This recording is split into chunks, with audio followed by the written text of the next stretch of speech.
is always highly successful because again, it gives them that energy, that idea, and it gives them an idea of where to go to college, right? Not every college is the right one for everybody, but as long as they have ideas and whether it's in-state, out-of-state, any type of education is always highly crucial for them. Also, our speech and debate at Beatty, that's always very successful. I know last year was very successful. The student. Sorry, I'm hearing myself. The speech and debate camp at Beatty is always successful. I know a lot of the participants are really looking forward, and it was nice that we included third graders this year. Last year, I know it was only fourth and fifth, but we also included third graders, so it's very nice. We also have our parent university through Fresno State. Those classes have been successful. They're learning financial literacy and also business courses. But again, I do want to thank everybody for all the work that they're doing. I know it's our last meeting for the summer, but you know, my gratitude goes out for everybody, whether you're taking a vacation or you're still working here at the district throughout the summer.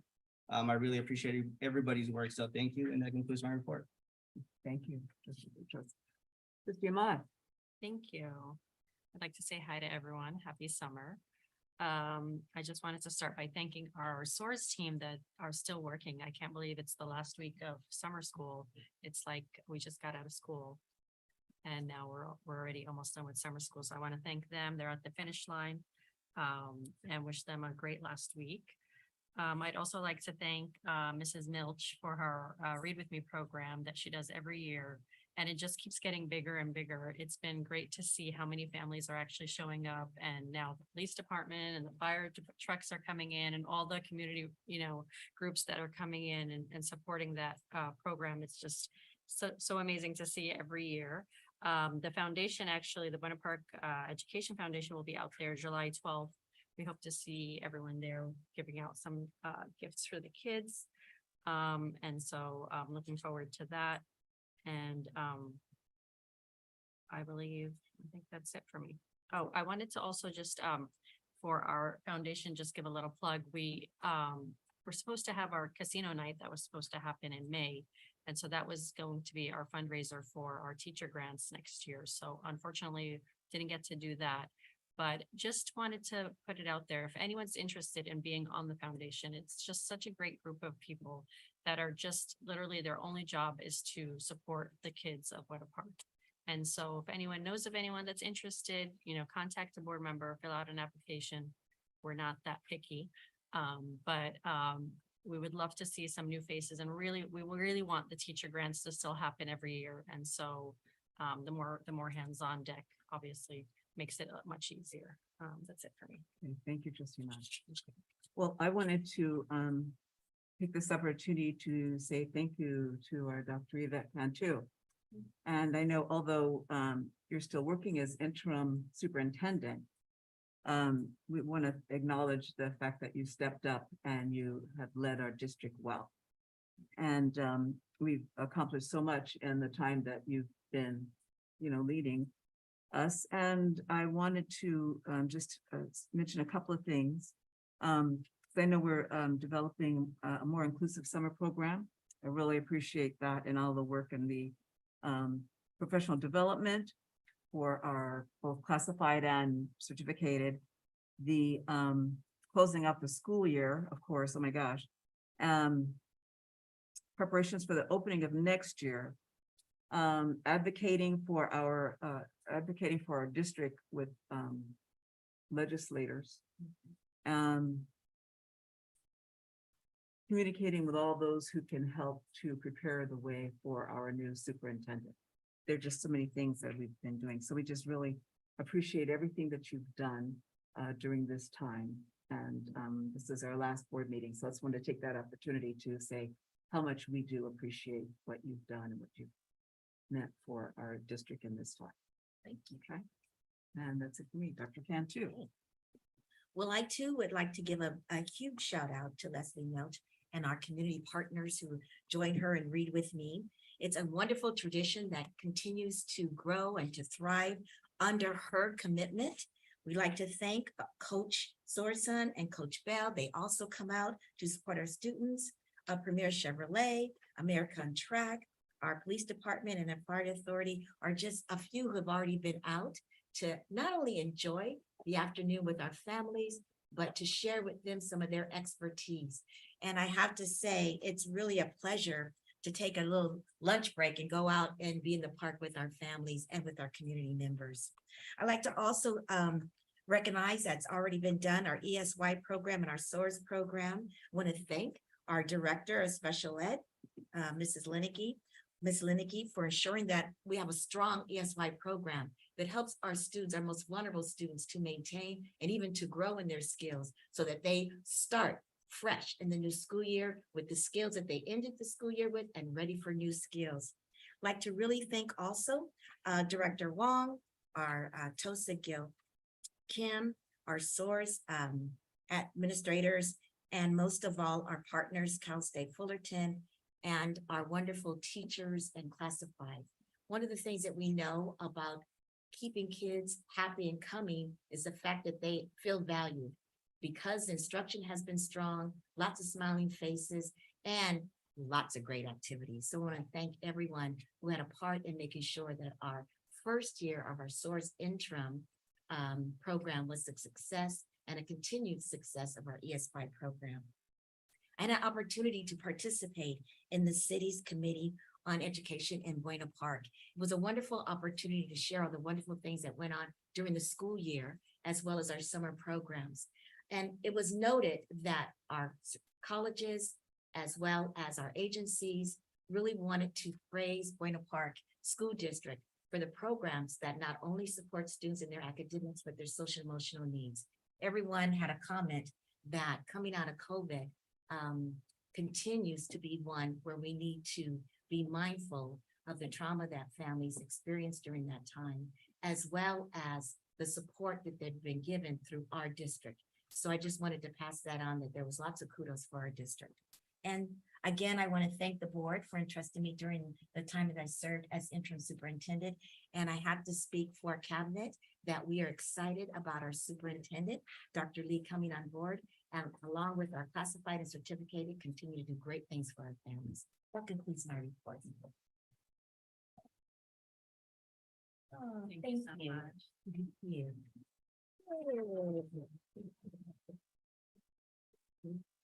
Thank you.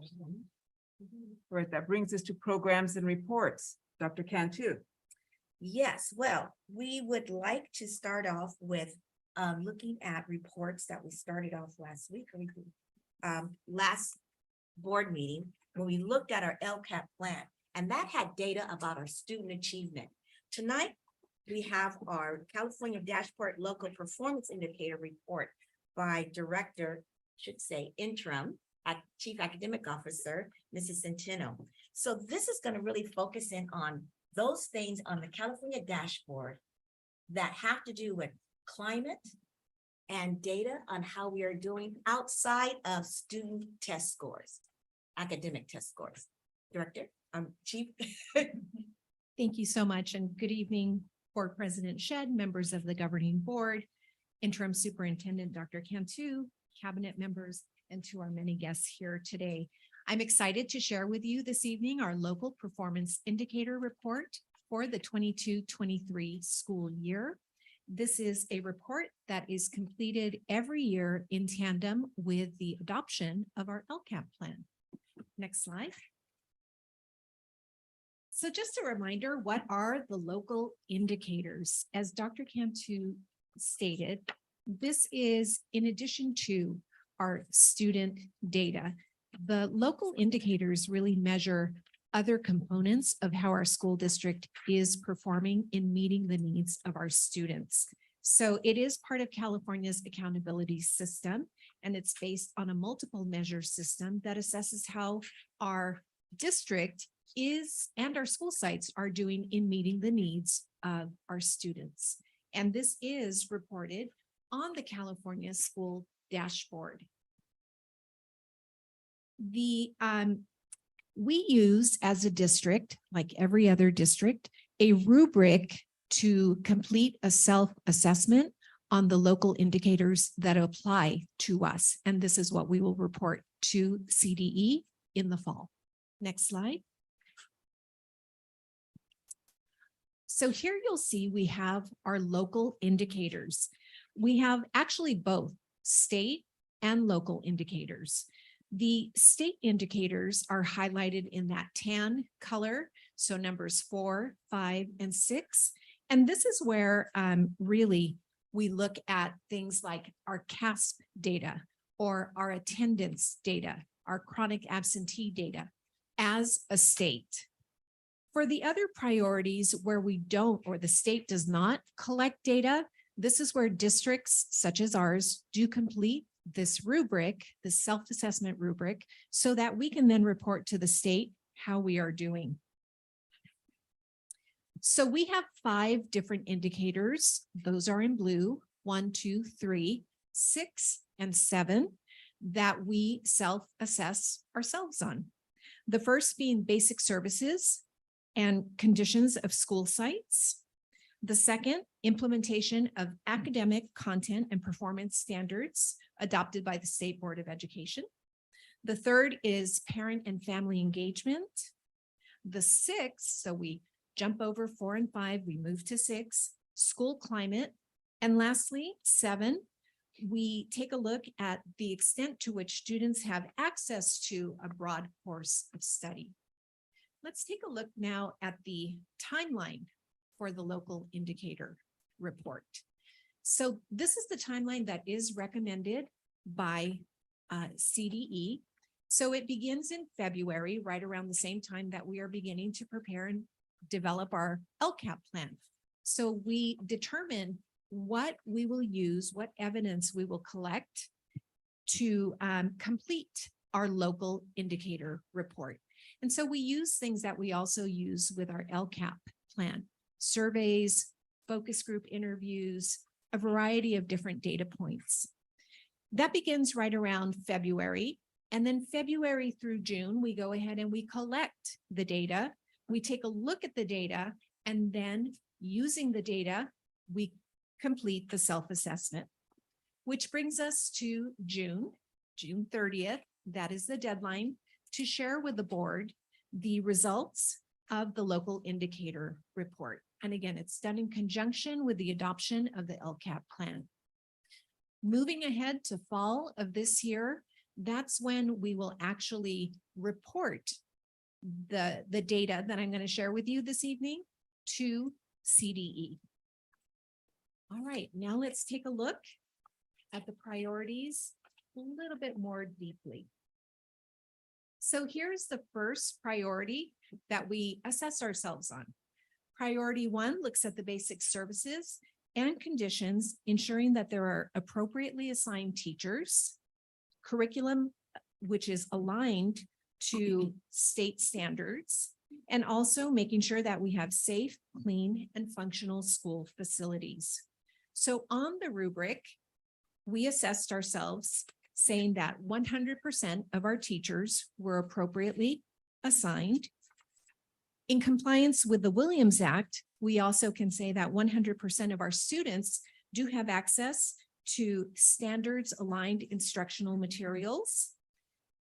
And also, we do have our facilities based on our facilities report conducted by our maintenance and operations department were found to be in good repair.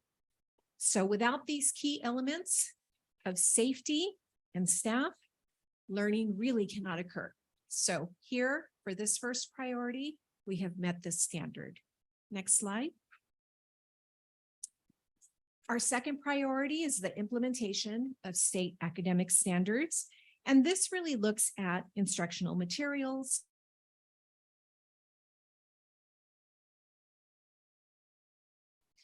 our district has worked really hard to provide a strong offering of professional development sessions this past year for the purpose of continuing to build our teachers' knowledge so that they can continue to deliver instruction aligned with state standards.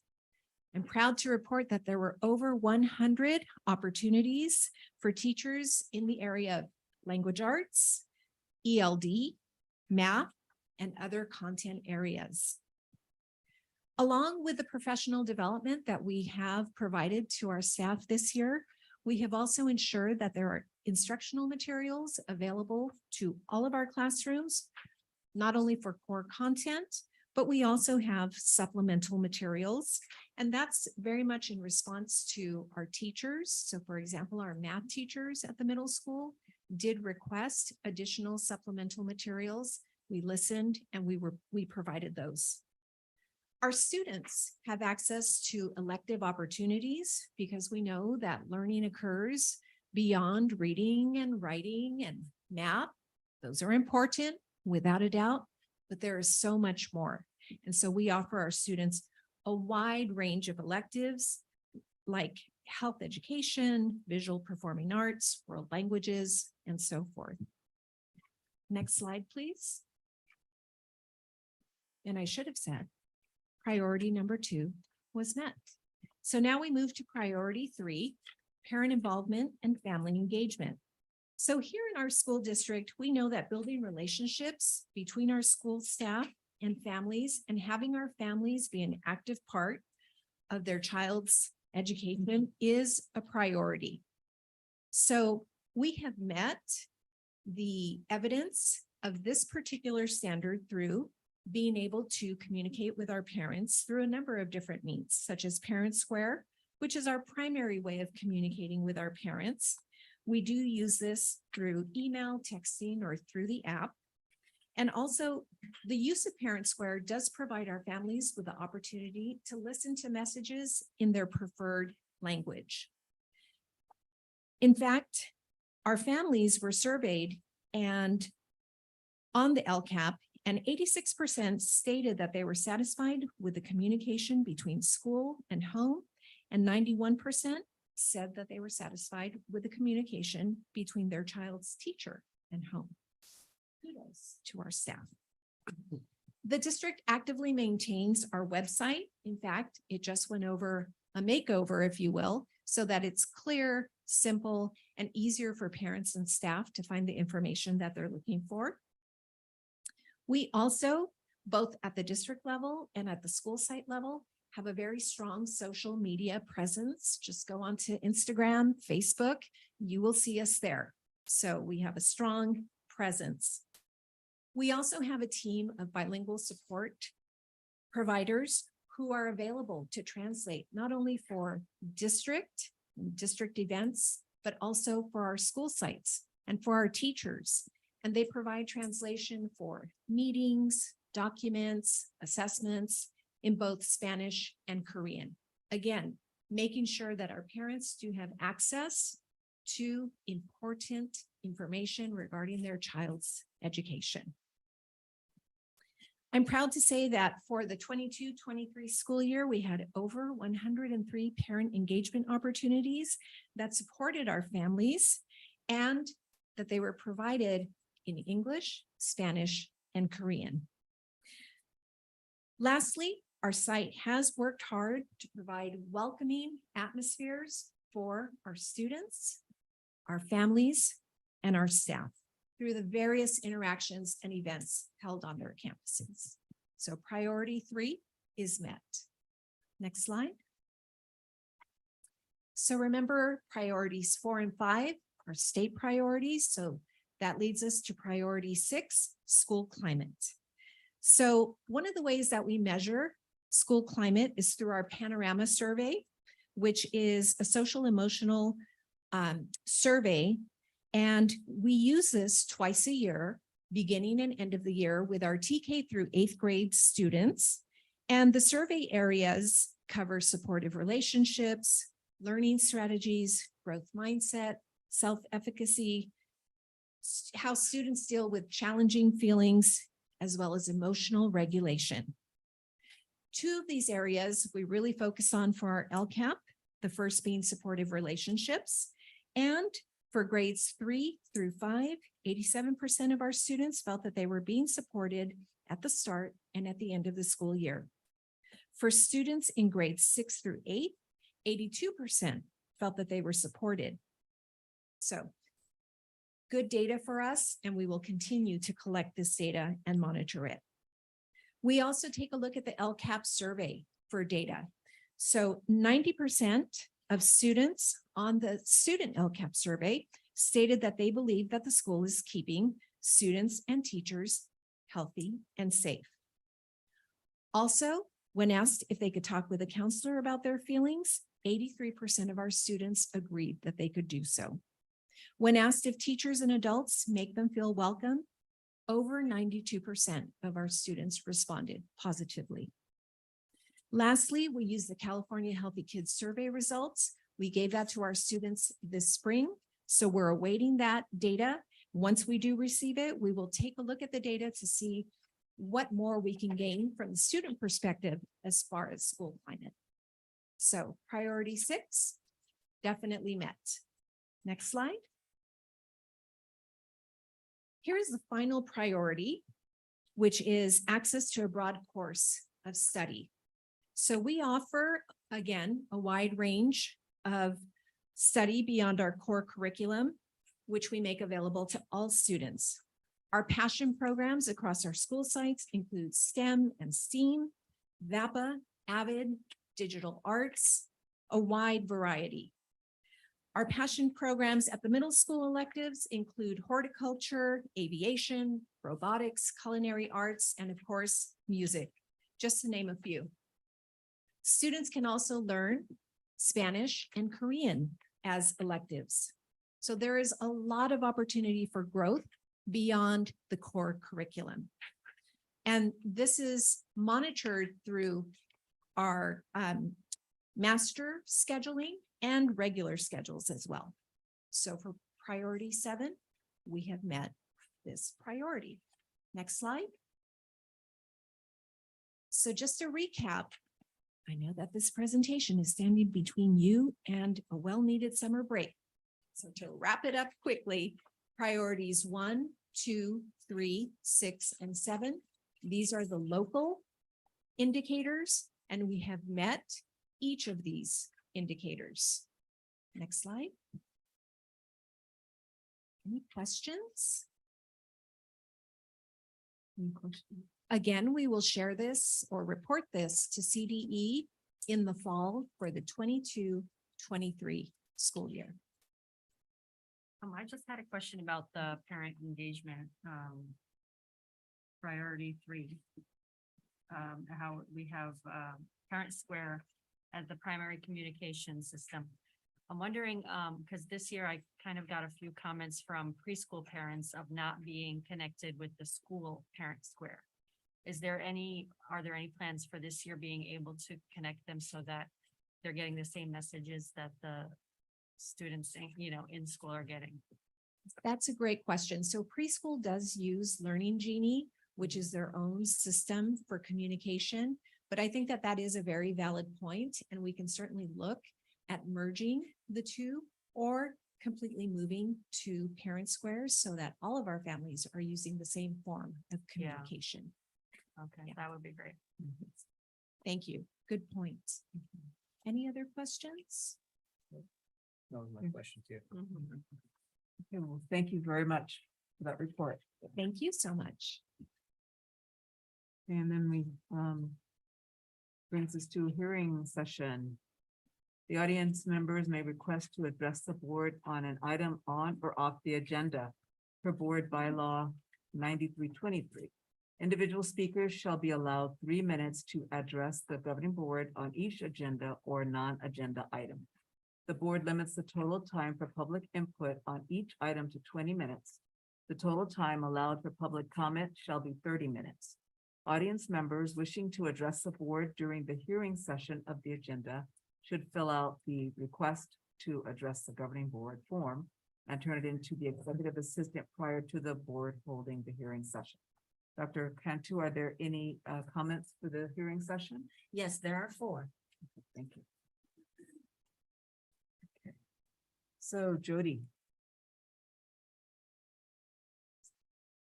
Evening board, Dr. Cantu and the cabinet members. If you can hear me, I'm short. Thank you for the wonderful LCAP in school. It was very interesting. Tonight I will be very short and to the point. I'm gonna get right to it, not waste your time. We're all excited to be on break. As I said before, I am astonished at the lack of respect that teachers feel that the district has shown with regards to good faith. When I started in this district 15 years ago, we were told that there is no money and enrollment is declining. Our negotiations would go well into the end of the school year. Thus, teachers were essentially working with no contract. This same cycle has repeated year after year after year. Teachers took furlough days and took one for the team. However, the superintendent at that time received a raise while we took cuts. Teachers' salaries were around 48 to 45% of the pie before the furloughs. When furloughs ended, our bargaining team negotiated again. And at that time, teacher salaries were about 42% of the pie, and the district salaries piece of the pie grew. This cycle has continued. Teacher salaries drop, our piece of the pie shrinks, and the district salaries piece of the pie grows. Somewhere, in my opinion, priorities have gotten off track. Our enrollment numbers are lower than ever, but we have more district employees than ever. Teachers have bought into the no money and declining enrollment woes for far too long, which is why we are at the bottom of the pay scale. Teachers are finally fed up and are seeing the truth. If the district is having financial issues, then they need to look at how the money is being allocated and act accordingly. If you know that teacher salaries should remain 45% of the pie every year, then you know how much money you have to use elsewhere. It's not rocket science. A teacher raise should also coincide with keeping our piece of the pie around 45%. Again, it's not rocket science. None of this has been in good faith. I am, however, optimistic with our new superintendent, and I look forward to rebuilding good faith and restoring our salaries to an acceptable piece of the pie. Thank you.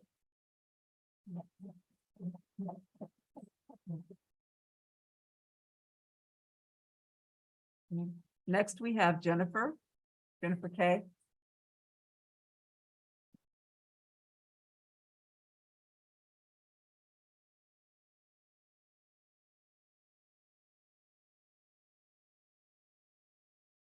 Good evening. Can you guys hear me?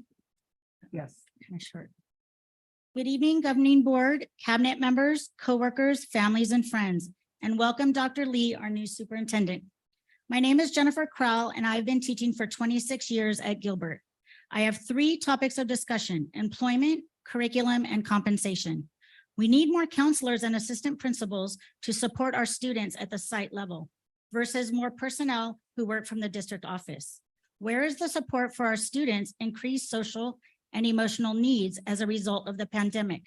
With regards to curriculum, we have seen a focus on Readers and Writers Workshop and CGI math models, which are all excellent methods we support, but where is the balanced curriculum we need that is state adopted and aligns with Common Core state standards? Teachers are not lazy. We need a reading and math curriculum that includes books with light stories, vocabulary, spelling, grammar, comprehension, and assessment components. We need student workbooks to guide and support our teaching, giving students something concrete in their hands, which are all part of our state-approved adopted curriculum as part of the Williams Act. Readers and Writers Workshop are not. They are methods, not curriculum. Our students need access to grade level material, which is tested on state testing. Teachers shouldn't have to spend their own time and money for supplemental materials to support our district mandated programs, nor reinvent the wheel to make accommodating lesson materials. Why are we required to keep our last curriculum materials in our classrooms to satisfy the Williams Act, yet we are not allowed to use these materials? There seems to be a large disconnect between the district office, our board members, and what is actually happening at school sites. We have all completed several years of education, professional development, and have earned advanced degrees and certifications. Why are we not allowed to supplement, diversify, and meet the needs of our students to impact their learning and test scores, much the same as a doctor prescribes medication based on professional judgment and each patient's needs? With regards to compensation, it would be unfortunate for our district and community to have new teachers hired only to leave for other districts for more money after gaining experience and training at our district's expense, as we have been seeing with our lack of subs. We teachers, like everyone else, deserve respect and compensation for our time to make a salary that does not put us at the bottom of the OC salary schedule. For teachers, shouldn't we be compensated for our time and efforts the same as each of you want to be compensated for what you do? The media is reporting decreased test scores nationwide. If you want to see an increase in student achievement to pre-pandemic times, I encourage you to set the standard for others to follow, including enough personnel to support students' social and emotional needs, state-adopted curriculum, and adequate compensation. Be the district that we teachers can be proud of and happy to have devoted our lives to. Compensate us with a respectable salary, respect us as professionals, and let's work together to make a difference in our students' academic lives, bridging the communication gap between the district office, our board members, and teachers at the site level. Thank you for your time and for considering my thoughts. I appreciate it.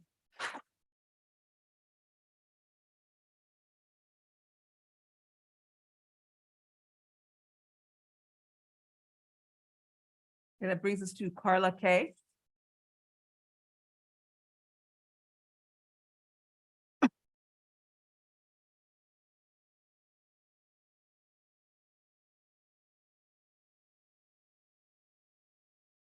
Good evening, members of the board. Thank you for letting me speak to you tonight. My name is Carla Knott.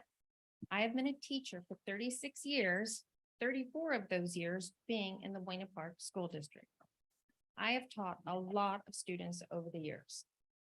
I have taught the children of many of my students. After a child has been in my classroom, they become one of my kids. I have a lot of kids. Many of my colleagues say this same thing. Over the years, I've spent much of my own money on my classroom and my students. I have bought items such as binders, pencil boxes, folders, snacks, privacy screens, incentive items, stickers, books, supporting curriculum, science materials, cleaning wipes, tissue, t-shirts, and printed photos. My colleagues have done this as well. I am a highly trained educator. I have worked hard to stay up to date on new teaching and learning. I have a master's of education in reading and literacy. I have participated in much training after school, on weekends, and over summers. Some things I've been trained in are reading and writing workshop, CGI, PBIS, MTSS, direct interactive instruction, ELD, cultural diversity, technology, balanced literacy, differentiated instruction, response to intervention, integrity, gate testing, ELD testing, and twig science. My colleagues have had this training as well. Thank you to the Buena Park School District for supporting us and students with this training. I have been an active professional at my school site. I have participated as a member of the Guiding Coalition, leadership team, school site council, district reading and language arts committee, health and wellness committee, sunshine committee, and volunteer tea committee. I collaborate and reflect with my grade level team to provide quality instruction to students. I have supervised university students' lessons as they work to become teachers. I have tutored students after school, and I survived teaching during a pandemic. This year, I was voted Gilbert's Teacher of the Year. I have been observed by many principals, always receiving excellent ratings. I have been accepted into the coaching program and will begin this work next school year.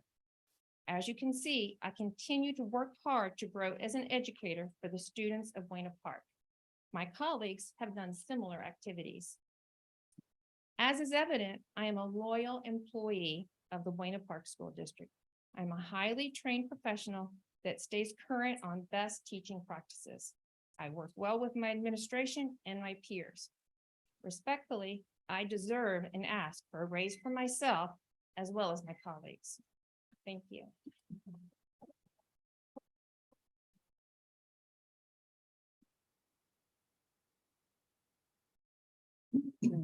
That brings us to President Carroll.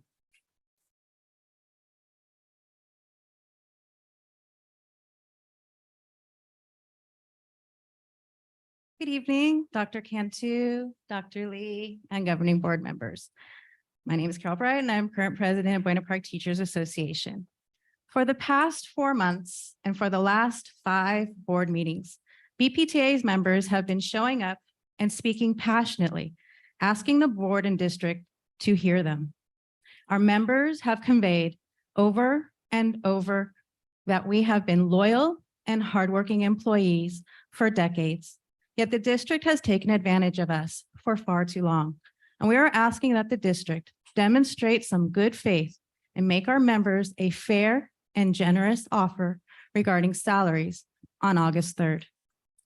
President Biden recently shared an expression attributed to his father that went something like, "Don't tell me what you value. Show me your budget, and I'll tell you what you value."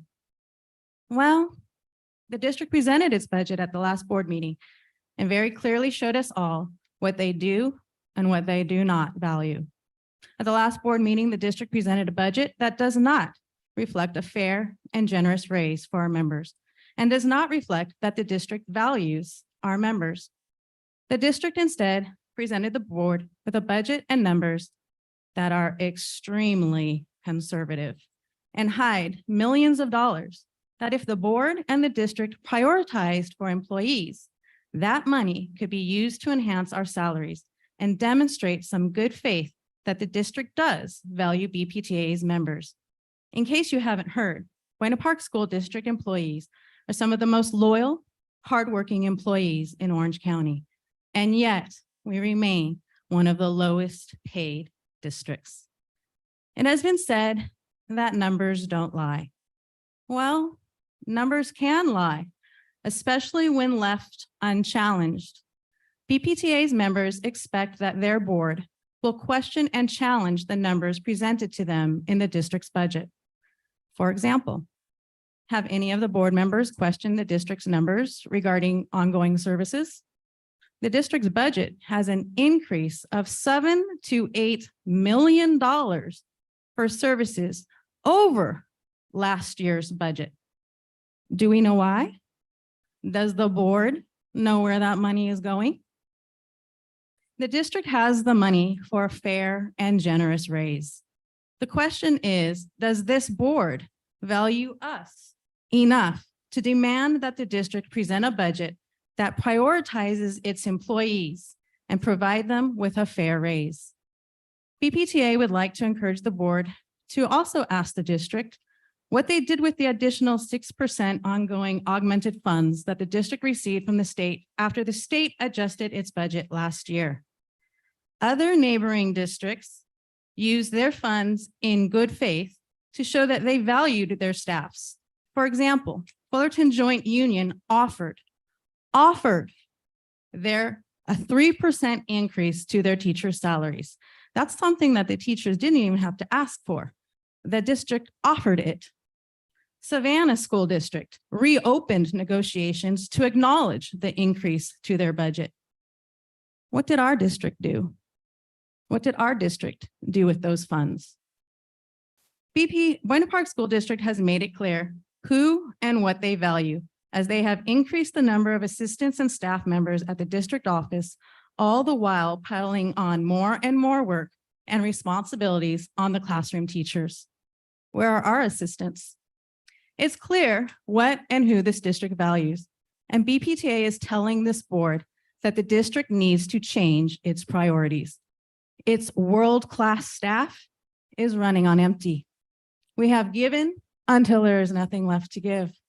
And all we are asking for is a little respect in the form of a livable wage that reflects our education, our skill, our dedication, and our hard work.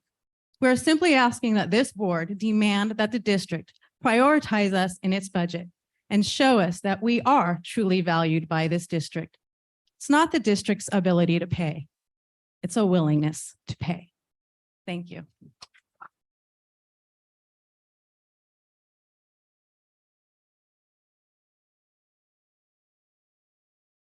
That brings us to the action calendar. Approval of the 2023-24 Buena Park School District budget it is recommended that the governing board approve and adopt the 2023-24 budget for the district. Motion. Hold on, Dr. Cantu, do you want to add anything? Yes, we just want to reiterate that the proposed budget, its estimated actuals are based upon the most current information available from the State Department as well as OCDE. The budget has been reviewed in accordance with the state adopted criteria for creating a budget for the upcoming school year and 2 additional years. So we Okay. recommend that we adopt the budget.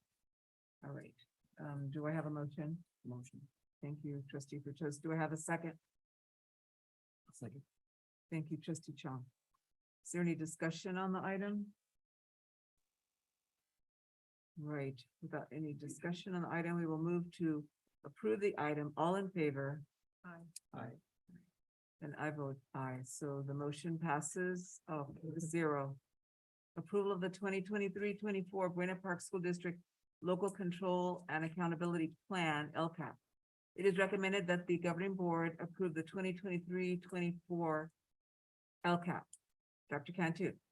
Yes, we'd like to remind the board that we did have a presentation at our last board meeting of the LCAP. It is on our website. And also Chief Centeno and Director Juan provided detailed information of our LCAP plan. At this time, we are asking that the board approve the plan. Do I have a motion? All motion. Thank you, trustee Ahmad. Do I have a second? A second. Thank you, trustee Chong. Is there any discussion on the item? Okay, with no discussion on the item, we move to approve the item. All in favor? Aye. Okay, and I vote aye. The motion passes 4-0. Approval of Strong Workforce Program, SWP, K-12 Pathway Improvement Grant. It is recommended that the governing board approve and accept the Strong Workforce Program K-12 Pathway Improvement Grant. Dr. Cantu? Yes, OCD has secured additional funding for the grant that was coming to an end at this school year. They are awarding each district with an additional $10,000 to amend the original contract. This amendment would allow for each district to participate in the OCDE Committee for College and Career Readiness. It will allow each district to also put funds toward college career exploration and experiences and curriculum for all of our students. So we ask that the board approve the amendment of $10,000. Do I have a motion? Motion. Thank you, trustee Fructuoso. Do I have a second? A second. I think it's Jason. Oh, thank you, trustee Chong. Any discussion on the item? No. Okay, with no discussion on the item, we approve the item. All in favor? Aye. I'm an aye. The vote passes 4-0. That brings us to approval of the use of Hesperia United School District piggyback reference number 21-004, nutrition services dairy products for purchase and delivery of dairy products. It is recommended that the Buena Park School District Governing Board approve the use of Hesperia Unified School District reference number 21-008. Dr. Cantu? Yes, not only do we ask the board to approve this piggyback, but we also have, I think, 5 others. And Chief Poteet, would you please explain about the piggyback process? Absolutely. So we are required, if we're purchasing over $100,000 of product, that we have to go to bid. One of the methods of bidding for this is to piggyback off of another district's bid. So these, the next 5 items are all related to nutrition services, and they are bids that other districts have done that we have the ability to piggyback off. We've reviewed those bids, compared them to others, and selected the bids that provide us the best prices for the products that we need to run our nutrition services program. We have, beyond those 5 that are for school, for the nutrition program, there's the final one, item I, is for district wide purchase for classroom and office supplies. We've done the same process and reviewed other bids, and the best bid is the one that's through Valverde. So all those items are related to the piggyback process. Thank you. All right, so do I have a motion for the dairy products reference RSP number 21-008? Motion. Thank you, trustee Ahmad. And trustee Fructuoso. Okay, thank you for the second. All right, any discussion? Hearing no discussion, we will move to approve the item. All in favor? Aye. Okay, and I'm an I. That's, motion passes 4-0. Approve the use of Downey Unified School District piggyback bid number 22/23-06 for the purchase of dry, refrigerated, and frozen food items for the Food Services Department. It is recommended that the Buena Park School District Governing Board approve the use of Downey Unified School District piggyback bid number 22/23-06. Do I have a motion? Motion. Thank you, trustee Frutos. Do I have a second? That was Jason. Oh, okay, trustee Chong, sorry. A second? I'll second. Thank you, trustee Amat. Any discussion? Okay, no discussion, then we will move to approve the item. All in favor? And I'm an I. The vote passes 4-0. Approve the use of Colton Joint Unified School District piggyback RFP number CINS-2021-22. Produce products for purchase of fresh fruits and vegetables. It is recommended that the Buena Park School District Governing Board approve the use of Colton Joint Unified School District piggyback RFP number CINS-2021-22. Do I have a motion? Motion. Thank you, trustee Chong. And do I have a second? I'll second. Thank you, trustee Mott. Without any discussion of the item, we'll move to approve the item. All in favor? Aye. Yeah, I vote aye. The motion passes 4-0. Approve the use of Beach Cities Nutrition Services Cooperative RFP number 2021-04 for the purchase of paper goods and cleaning supplies. It is recommended that the Buena Park School District Governing Board approve the use of the Beach Cities Nutrition Services Cooperative RFP number 2021-04. Do I have a motion? Motion. Thank you, trustee Frutos. Do I have a second? Second. Thank you, trustee Chong. Without any discussion on the item, we will move to approve the item. All in favor? Aye. Okay, and I vote aye. Motion passes 4-0. Approve the use of Colton Joint Unified School District piggyback RF number CJNS 2021-22. Bread for fresh bread and tortilla products. It is recommended that the Buena Park School District Governing Board approve the use of Colton Joint Unified School District piggyback RFP number CJNS-2021-22. Do I have a motion? I'll motion. Thank you, trustee Ma. Do I have a second? Second. Thank you, trustee Chung. Is there any discussion? Okay, with no discussion, we move to approve the item. All in favor? Aye. And I vote aye. Motion passes 4-0. Approve the use of Valverde Unified School District piggyback bid number 21/22-001 for classroom and office supplies. It is recommended that the Buena Park School District Governing Board approve the use of Valverde Unified School District's piggyback bid number 21/22-001. Do I have a motion? Motion. Thank you, trustee Frutos. Do I have a second? Second. Thank you, trustee Chung. Okay, without any discussion on the item, we move to approve the item. All in favor? Aye. Okay, and I'm an aye. The motion passes 4-0. Resolution number 22-28, authorization of the bank accounts and signatures. It is recommended that the Buena Park School District Governing Board approve resolution number 22-28. Dr. Cantu? Yes, that resolution plus the next two are routine in nature when we have a new leader coming on board. It would give Dr. Lee the authorization to approve a bank accounts with signatures. Thank you. Do I have a motion? I'll motion. Thank you, Second. trustee Ahmad, and thank you, trustee Frutos for the second. Any discussion? Okay, without discussion, we'll move to approve the item with a roll call vote.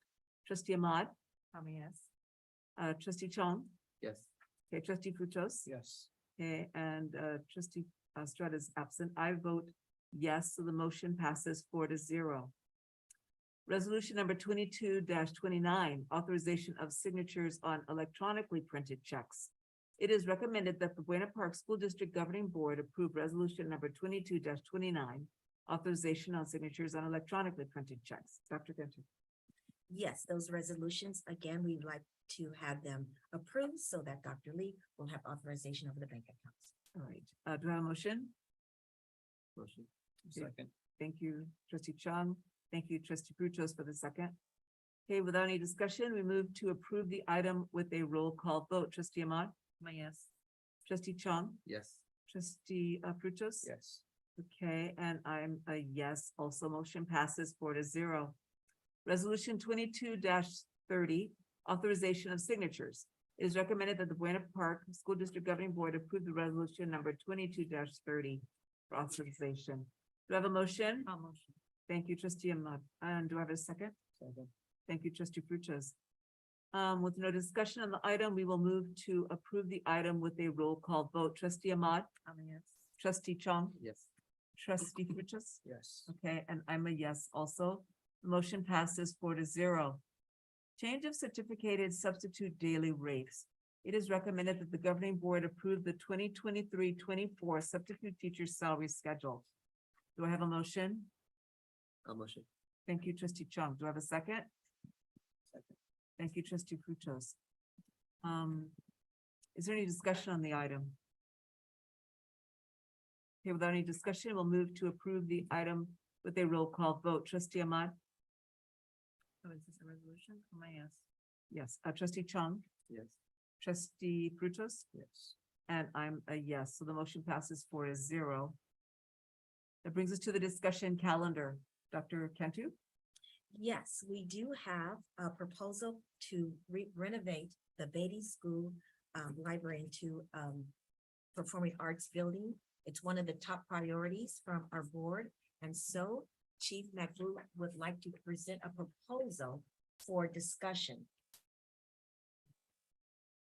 So we are proposing that we take the library at Beatty Middle School and convert it over to a performing arts room for the new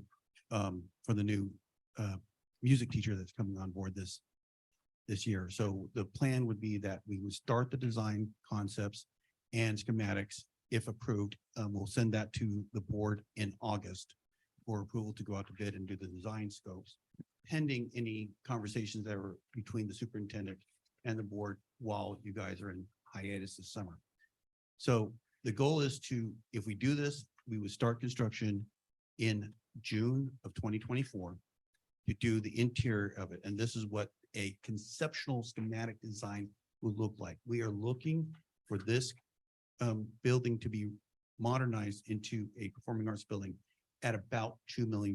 That includes the furniture and stage and equipment that we would need to purchase for this building. So the building is currently located at Beatty, and it's right between the lower and upper quads and right behind the admin building. Right, this is currently what it looks like with a round wall facing the upper quad. And there is a small circular room with one office and a rotunda for the library clerk. The proposed option, and I want to take a look at this, is that we would create two rooms in the back, turn the round room to a coral room, add a nano wall type partition on the wall, the curved wall that's facing the upper quad, and create a stage, both an indoor and outdoor stage arena for choral or any sort of practices and or performances that will be deemed. And then, of course, they use the main classroom area. What we've asked the architect to do is to consider some of the schematics that have already been in place. We're talking about the skylights in the room, keeping some of the wood features that are already in there, keeping the style of the room closely generated, but also provide a good room with acoustics. And this is where some of the money is actually going to be used, is to use a sound engineer to provide the acoustic levels that we have, so we can have a similar environment as we do in the performing arts building here at Beatty Middle or at Buena Park Middle School. Right. So the design scope is to keep the roof and we're trying not to do anything too much with the roof, but we keep the skylights and there's some sconces that are down that are used to cover up the HVAC. So we're going to raise that up a little bit, cover the HVAC, and then put it in things. Again, this is just a concept drawing and it's not the real schematics. Those schematics will actually be done after we got the approval to pursue this project. Okay, again, we have the right side. You can see where the interior platform is a raised platform. There's also outside or interior platform, raised platform that could be done in concrete or in a wood or some sort of decking material. Right, and then this is just some schematic drawings of what a building would look like. If you look at the top right here, you'll see that the nano walls with the Performing Arts building is on that side, and then that will lead us into the accents on the roof that we're going to keep and make available to keep the same look and feel without destroying the architect that was originally put in place when they built the library. All right, again, another look at the elevation. And this is what a concept drawing will look on the outside of the building. And this is what a concept will look like on the inside of the building. It's also important to note that the school would have a library will be moved to another location with the same size on campus. I have a question about, so are we starting the program this year?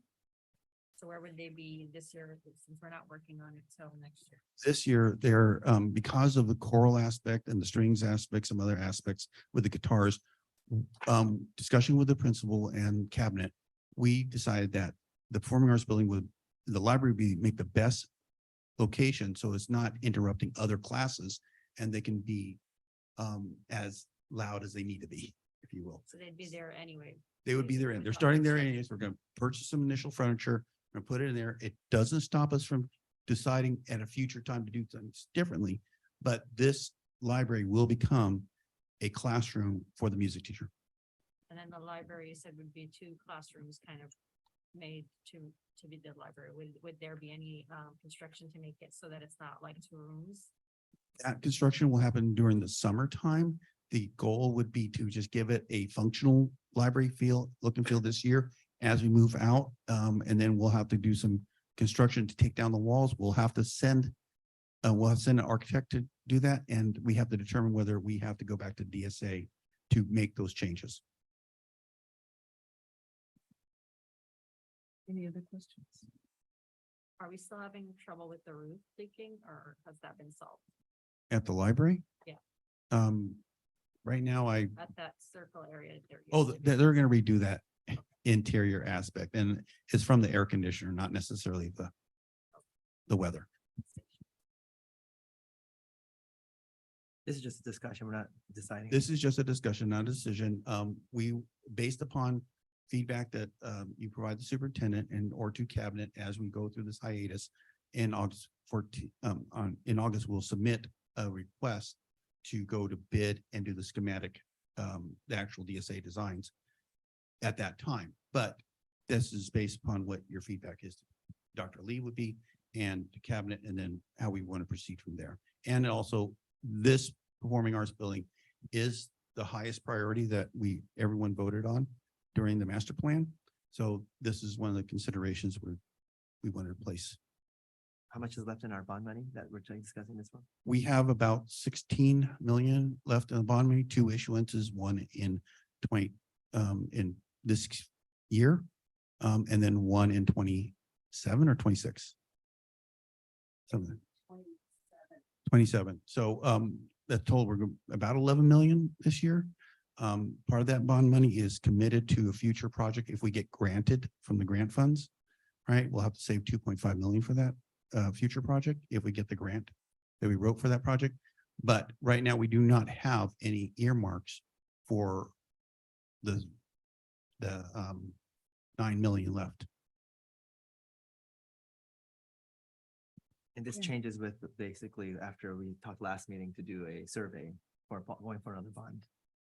Correct. This is not reliant on any future potential bond. It could be reliant on future state funding through their bond. That the state hasn't released information about how to go about getting that. It's just been approved. And I don't think they even issued a date to when they sell the bonds. Now, this is a small project in terms of relatively small project what we do. Regardless of what we have to do, we have to spend money on chairs and furniture and music equipment and stage. So at the very minimum, we'll have a classroom, music classroom moving forward, and the board can make a decision on how they want that performing arts building to look like in the future, or we want us to go ahead with this plan. And now we have full design control. This is just an artist or an architect's conceptual idea about what this is. So when we move forward, then we'll have the full design. If we have to take down the roofing or any other components, there's going to be added cost to anything we do. So the price will go up or it can go down based on what we don't want. If we say, well, we don't want to have the nano wall there, then there won't be as much. So there's a lot of different things we can do. But when we approach that time, we do go ahead and we are approved to go out for a full design scope. Then at that time, everybody will have input into what that building is going to really look like. What was the list of the priorities? I don't know if we saw like the final one after everyone kind of like cabinet and everyone put in their. Yes, we will be providing those lists of categories shortly. With the understand, we just went through and groomed, and we're going to make sure those are identified by what you selected, and then what the district added on is the lower level priority. So I wonder if we, since we're already doing the playgrounds, that the kindergarten playgrounds could be added to that list. I think it's somewhere near the top. The kindergarten, the performing arts is at the top, and the kindergarten playgrounds is like 9 Oh, was it? on the list. So that said, the kindergarten playgrounds, we have an estimated cost of everything we're doing. And when Dr. Cantu will provide that list to you.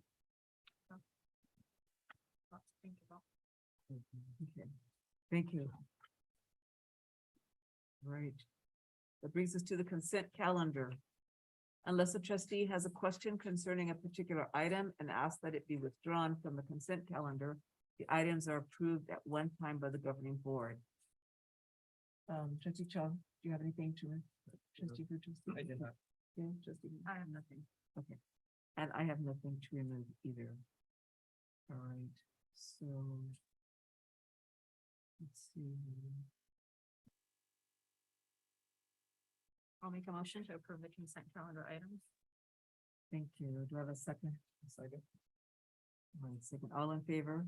All right. The vote passes 4-0.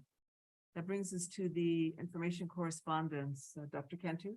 Yes, we have a proposed schedule of major topics for 2023-24 school year for our board meetings. They include reports from each school site as well as all departments. Specifically, it will be facilities will be about every other month, and then we'll make sure that we go over our special programs such as our special ed programs, our GATE programs, and our instruction for ELD students. Okay. All right, that brings us to closed session. Conferences with Dr. Yvette Cantu, interim superintendent of the Buena Park School District, and Sandra Poteet, chief financial officer. Liability claimant 1008738. Buena Park School District claim number 01-2023. Labor Relations, Buena Park Teachers Association, Government Conference Code number 54957.6. Labor Relations, California School Employee Association, Chapter 569, Government Conference Code number 54957.6. Labor Relations, Non-Represented Management and Confidential Contract Employees, Government Code number 54957.6. Public Employee Discipline, Dismissal, Release. Do I have a motion to go into closed session?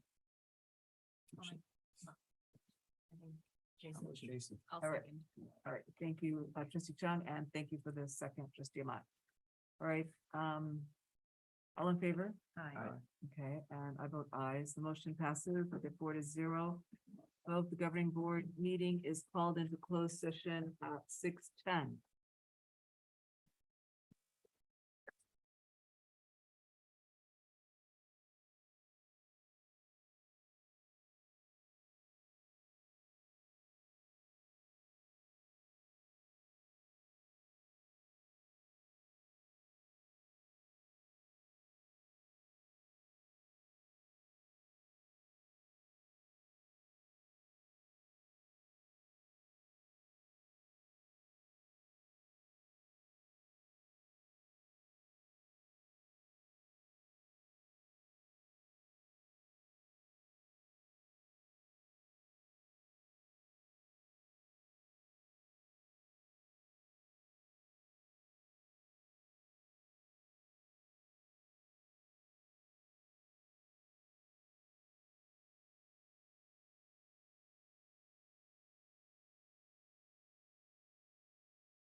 Okay, and then who's this thing? Okay. Okay.